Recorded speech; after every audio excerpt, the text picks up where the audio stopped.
Halo semua, kembali lagi di channel YouTube Dealer VR. Sebelum kalian lanjut nonton video ini, jangan lupa like, komen, dan subscribe ya. Dan lihat video menarik lainnya.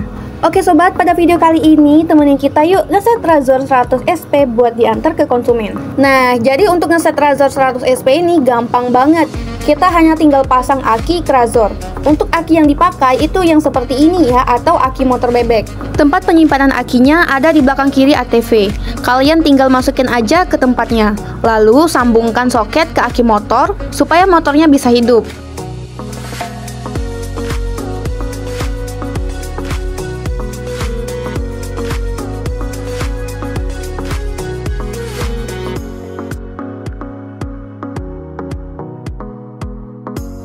Kalau sudah, kita lanjut sambungkan kabel bahan bakarnya.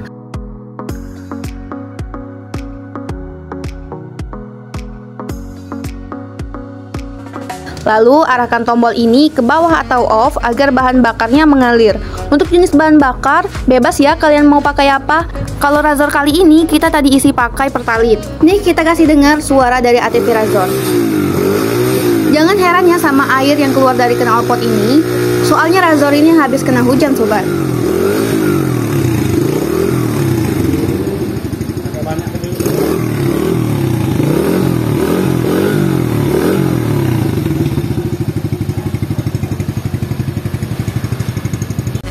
Tidak lupa rangka-rangka dan juga bodi ATV ini kita bersihkan menggunakan lap basah dan juga lap kering, bisa juga menggunakan kanebo.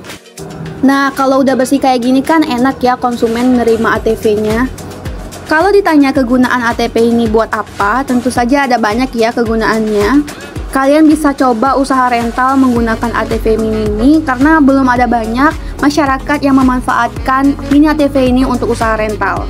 Padahal omset usaha rental ini lumayan besar loh sobat.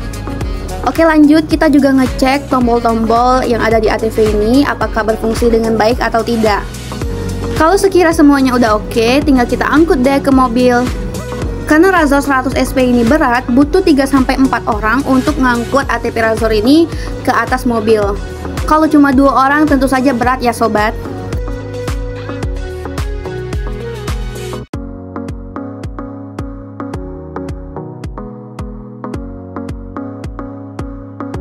Oke, ini Razornya posisinya di paling ujung karena kita juga ada antaran produk lain, ada motor listrik dan juga cross mini.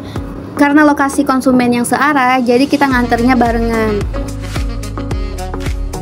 Oke, udah siap, tinggal berangkat deh. Terima kasih buat kalian yang sudah menonton video pada kali ini. Sampai jumpa di video selanjutnya. Bye-bye.